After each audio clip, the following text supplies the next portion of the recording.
అక్కడ ముఖ్యంగా ఇక్కడికి విచ్చేసిన మా మహిళలందరికీ ఏదైతే ఉద్యమ బాటలో వారు ఈ యొక్క అమరావతి రాజధాని కోసం భూములు ఇచ్చిన ఏ రైతులైతే ఉన్నారో వాళ్ళ భార్యలు వాళ్ళ పేరుతో ఉన్న భూములు రైతులు మహిళా రైతులు అక్కడ వాళ్ళందరికీ నా హృదయపూర్వక నమస్కారాలు ధన్యవాదాలు తెలియజేసుకుంటున్నాను. సరే అలాగే ఇప్పుడు మా board of member JSR Prasad గారు, అలాగే మా CEO మా రావి శ్రీనివాసులు గారు, అలాగే మా CFO గారు అల్వర్ నారాయణ గారు కూర్చొని నిలబడి ఉన్నారు. ఆ తర్వాత మా ప్రాజెక్ట్ డైరెక్టర్ గారు మా బాల సుబ్రహ్మణ్యేశ్వరరావు గారు. ఈరోజు వాళ్ళంతా ఇక్కడ క్యాన్సర్ ఆసుపత్రి ఏదైతే మనం అప్పుడు ఆగస్టు 13న భూమి పూజ చేశామో, సరే అన్ని క్లియరెన్స్లు అన్నీ తీసుకుని మొత్తం, ఎందుకంటే ఏదన్నా మనం ఒక పకడ్బందీగా రూల్స్ ప్రకారం, అందుకే లేట్ అయింది. ఏదైనా మనం రూల్స్ ప్రకారం వెళ్ళాలి, అందరితో సమానమే మనం. కాకపోతే అందరు ఎదురు చూస్తారు కళ్ళు గాయాలు కాచేలా, ఎప్పుడు మొదలు పెడతారు ఆసుపత్రి, ఎప్పుడు పూర్తవుతుందని. అటువంటిది ఇవాళ సిటీ అయితేనేమి, లేకపోతే మన ఎన్వైరన్మెంటల్ క్లియరెన్స్ NC అయితేనేమి, EC అయితేనేమి, ఎన్వైరన్మెంటల్ క్లియరెన్స్, దాంతో ఫైర్ క్లియరెన్స్లు ఇవన్నీ కూడా తీసుకుని అన్నీ పక్కాగా ఈరోజు పనులు ప్రారంభించడం మొదలుపెట్టాం. ఈరోజు చాలా మంచి రోజు. అంటే మంచి కార్యాలకు ఎప్పుడు భగవంతుడు అండంగా ఉంటాడు, ఆయనే చేపిస్తాడు. అటు ఇటు 2 రోజులు అయినా ఎలా అంటామైతే అలా మన అంత మంచిగా ఇక చూస్తానికి ఆ భగవంతుడే. ఎవరెవరైతే ఈ యొక్క ఆసుపత్రి హైదరాబాద్లో నిర్మించాం ఆ అమ్మగారి పేరుతో, Basava Taraka Indo American cancer hospital, Basava Taraka Indo American cancer hospital research institute, అది ఉపకరణం. ఆవిడ మా తల్లి బసవ రామ తారకం గారు. ఆవిడ సరే క్యాన్సర్తో చనిపోవడం ఆవిడ కోరిక. ఈ యొక్క క్యాన్సర్ వైద్యాన్ని అందరికి కూడా పేదలకి తక్కువ ధరకి, అలాగే అంతర్జాతీయ ప్రమాణాలతో కూడిన వైద్యాన్ని అందించాలన్నది. అలాగే ఆవిడ గుర్తుగా అప్పుడు నాన్నగారు ఈ యొక్క ఆసుపత్రిని ప్రారంభించడం హైదరాబాద్లో. దానికి అప్పుడు అటల్ బిహారీ వాజ్పేయి గారి చేతుల మీద అనివార్య కారణాల వల్ల వెంకటేశ్వర గారు ఉన్నారు, ఇప్పుడు ఈయన మామగారు కాకతీయ సిమెంట్స్, లేకపోతే అక్కడ తులసి గారు ఉన్నారు పోలవరపు అమెరికాలో. వీళ్ళంతా కూడా ఆర్థికంగా ఎంతో సాయం చేసి ఆసుపత్రికి మొదట్లో, అలాగే తర్వాత చంద్రబాబు నాయుడు గారు ముఖ్యమంత్రి అయిన తర్వాత టాటా షోరూమ్జీ ట్రస్ట్ ద్వారా 7.5 కోట్లు 6 రోజుల్లో తీసుకొచ్చి MP ల్యాబ్స్ తెచ్చి ఆసుపత్రిని 2000 పూర్తి చేయడం జరిగింది. అలాగే 2000లో అప్పుడు మన దేశ ప్రధానమంత్రి అయిన అటల్ బిహారీ వాజ్పేయి గారి చేతుల మీదుగా హైదరాబాదు ఆసుపత్రి ప్రారంభించడం జరిగింది. సరే ఇంకెంతోమంది నాకంటే ముందు చైర్మన్లు ఉన్నారు. కోడెల శివప్రసాద్ గారు ఉన్నారు, నూరి దత్తాత్రేయుడు గారు ఉన్నారు మాకు సైంటిఫిక్ అడ్వైజరు. అలాగే ఇంకా చాలామంది ఉన్నారు నాకంటే. అలాగే ఎంతోమంది ట్రస్టీస్ ఉన్నారు, బోర్డు ట్రస్టీసు. వాళ్ళందరూ కృషి. ఆ తర్వాత నేను గత 15 సంవత్సరాలుగా నేను ఈ ఆసుపత్రికి చైర్మన్గా, అలాగే ఇప్పటికీ 25 సంవత్సరాలు ఆసుపత్రి హైదరాబాద్లో పూర్తయి, ఇది 25వ సంవత్సరం. జూన్ 22న పెద్ద ఇది కూడా చేయబోతున్నాం. దానికి సంబంధించిన కొన్ని ప్యాకేజీలు ఇవన్నీ కూడా పెట్టి కార్యక్రమాలు జరుగుతున్నాయి అక్కడ హైదరాబాద్ ఆసుపత్రిలో. సో దట్ 22 జూన్ అక్కడ 2 ముఖ్యమంత్రులు, ఆంధ్ర తెలంగాణ రాష్ట్ర ముఖ్యమంత్రులు ఇంకా వస్తే వాళ్ళు కూడా వాళ్ళ తీరికని బట్టి యూనియన్ హెల్త్ మినిస్టర్ కావచ్చు నడ్డా గారు, లేకపోతే MOS కావచ్చు, మినిస్టర్ ఆఫ్ స్టేట్ కావచ్చు, అలాగే వీళ్ళందరినీ మనకి రాష్ట్రాల ఆరోగ్య శాఖ మంత్రులు అందరిని పిలిచి కూడా చేస్తున్నాం. ఇవాళ స్వాతి నక్షత్రం అంటే ఎన్టీ రామారావు గారు పుట్టిన నక్షత్రం స్వాతి నక్షత్రం. అలాగే ఇవాళ నృసింహస్వామి ఆయన జయంతి కూడా ఇవాళ కూడా చేసుకుంటున్నారు, ఎందుకంటే ఇవాళ స్వాతి నక్షత్రం కాబట్టి, ఆయనది కూడా స్వాతి నక్షత్రం కాబట్టి. సో అలా ఈరోజు ఆసుపత్రిని ఈరోజు 21 ఎకరాలు మొత్తం, దాంట్లో 21 ఎకరాల్లో మొత్తం ఒక 8.5 లక్షల చదరపు అడుగులు, అంటే 7 అంతస్తుల బిల్డింగు.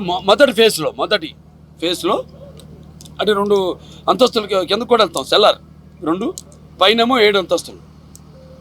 సో మొత్తం ఇది మొదటి దశలో 650 కోట్ల రూపాయలతో వ్యయంతో ఈ మొదటి ఫేజ్ని మేము ఈరోజు పనులు ప్రారంభించడం జరిగింది. మొత్తం ఇక 2028కి పూర్తి చేయాలి లక్ష్యంతో ముందుకు వెళ్తున్నాం అని అన్నాను. మంచి అంటే సంకల్ప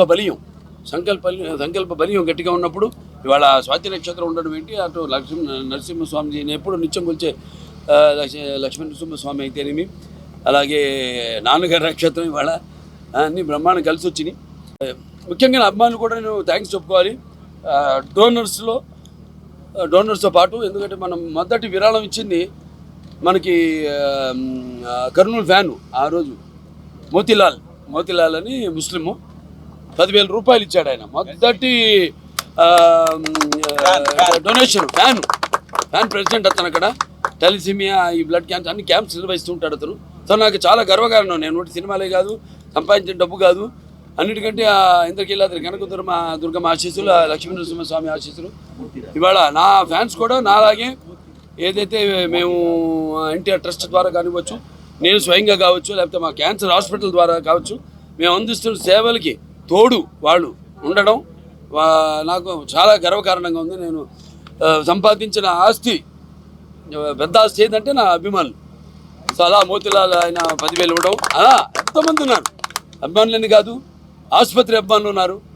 మేము చేస్తున్న కార్యక్రమాలన్నిటికీ స్పందించి, లేకపోతే మన ఇంట్లో ఎవరో మనిషికి మన దగ్గర వైద్యం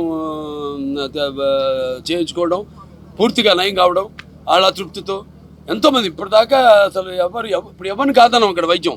ఇప్పుడు గొప్ప పేద అని తేడా లేదు, తారతమ్యం లేదు. సో అక్కడ ఏంటంటే ఇది నో ప్రాఫిట్ నో లాస్ ఆసుపత్రిది.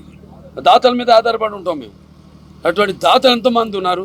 మా బ్యాంకర్స్ అయితేనేమి, అలాగే ఈ ప్రైవేట్ అండ్ పబ్లిక్ సెక్టర్ పారిశ్రామికవేత్తలు అయితేనేమి, ఇరు రాష్ట్రాల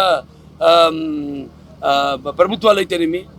సో మంచి జరగాలన్నప్పుడు అన్నీ ఒకదాని వెనకటి ఒకటి త్వరగెత్తిన చెప్తే మాకు ఇప్పుడు ఏవియేషన్ క్లియరెన్స్ కూడా వచ్చేసింది అక్కడ మనకి. ఎందుకంటే జనం వ్యాధిగ్రస్తులు పెరుగుతున్నారు బాగా. ఇవాళ నెంబర్ 1 జబ్బు క్యాన్సర్ వ్యాధి, నెంబర్ 1 వ్యాధి దేశంలోనే. ఇదివరకు ఏదో గుండె పోటు అనేవారు, ఇప్పుడు అది కాదు, ఇప్పుడు క్యాన్సర్. మరి మన చాలా రకరకాల కారణాలు ఉంటాయి. సరే, వాటిలన్నింటిని చూసి వాళ్ళ అక్కడ కూడా ఆసుపత్రి, దీంతో పాటు అక్కడ ఆసుపత్రిని కూడా మేము పెరుగుతున్న ఈ రోగుల సంఖ్యను బట్టి దాన్ని కూడా పెంచడం జరుగుతుంది. దాన్ని మేము ఒక నార్త్ బ్లాక్ ఉంది, దాన్ని ప్యారలల్గా బిల్డింగ్ కడుతున్నాం అక్కడ కూడా అందరినీ అకామిడేట్ చేయడానికి. సో అలా ఇవాళ ఇక్కడ కూడా ఈ యొక్క ఆసుపత్రి నిర్మాణం కోసం అందరూ ఎదురు చూస్తున్నారు ఇక్కడ. సో ఈ ఆసుపత్రి కూడా చాలా వేగంగా పూర్తి చేస్తాం.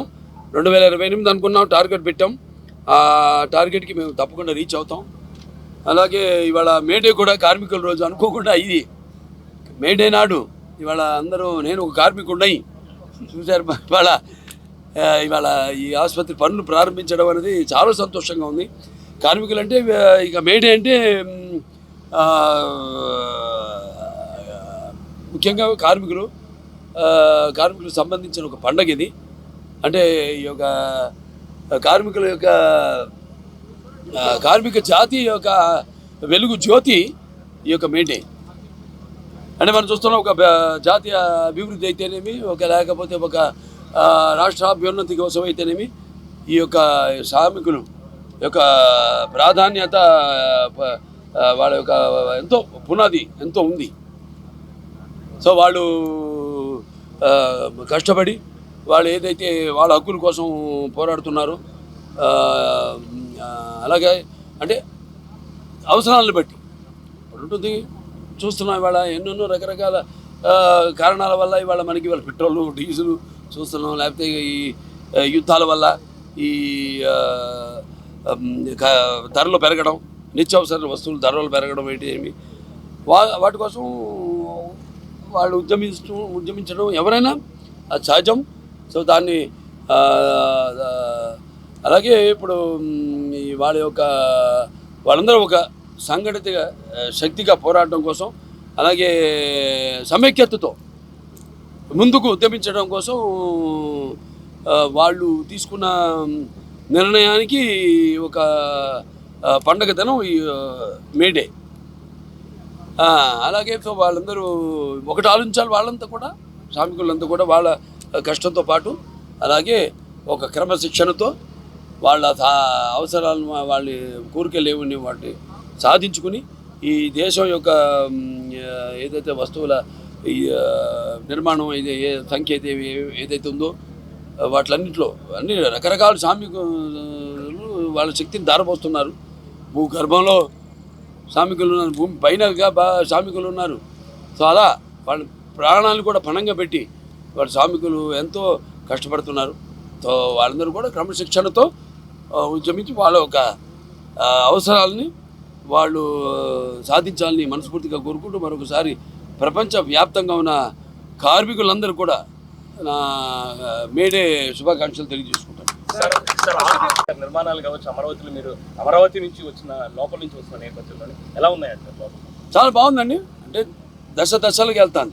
ఇదేదో సరే ఎట్లా అంటే చాలా ఒక క్లారిటీతో వెళ్తాను అంతే తప్పితే ఊరికే టకటక నిర్మాణాలు చేసేయడం అట్ట కాకుండా చాలా ప్లాన్డ్గా పక్కడబందీగా ఒకసారి పడి వాళ్ళు చాలా గర్వంగా ఉంది. మన రాష్ట్రాన్ని కూడా రిజిస్టర్ అవ్వడం అంటే అమరావతి అన్నది ఒక ఆంధ్ర రాష్ట్రానికి రాజధాని అని వాళ్ళ పార్లమెంట్లో బిల్లు పాస్ అవ్వడం కేంద్ర ప్రభుత్వాన్ని ధన్యవాదాలు తెలియజేసుకుంటాను. అందరు ఎంపీలు ఎవరెవరైతే దీనికి వాళ్ళు ఓటేశారో వాళ్ళందరికీ నా ధన్యవాదాలు తెలియజేసుకుంటాను. ఎందుకంటే కష్టపడ్డాం, చాలామంది అవహేళన చేశారు, అది చేశారు ఇది చేశారు.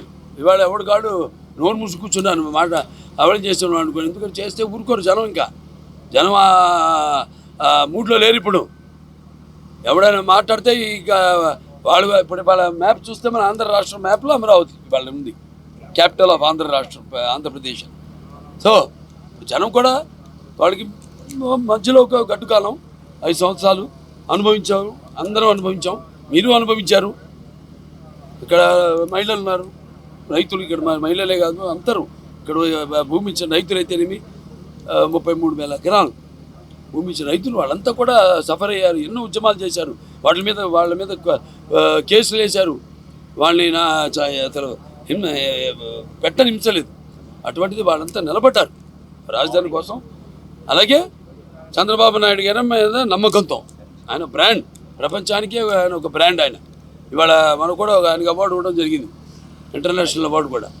సో ఇది మనం గర్వించదగ్గ విషయం. ఇవాళ అటువంటి ఆయన సీఎంగా ఇక్కడ ఆయన ఆధిపత్యం వాళ్ళ అమరావతి రేపు ఎలా రూపురేఖలు తీసుకోబోతుందో చూస్తారు. సార్, క్యాన్సర్ సంబంధించి వ్యాక్సిన్ వచ్చినప్పుడు రష్యాలో వ్యాక్సిన్ వచ్చిందని సమాచారం ఉంది. ఇక్కడ మనకి ఏమైనా అందుబాటులో ఉందా సార్? అసలు దాని గురించి ఏం జరుగుతుంది? అదే మనం ఇన్ఫోసిస్ ఫౌండేషన్ ద్వారా మేము వేస్తున్నాం వ్యాక్సిన్. సర్వైవికల్ క్యాన్సర్కి మనం ఆ రేట్ తగ్గించి మనకి ఇన్ఫోసిస్ వాళ్ళ పిల్లలకి ఇస్తున్నాం, పార్ట్ ఆఫ్ అవర్ ఈ ప్రోగ్రామ్.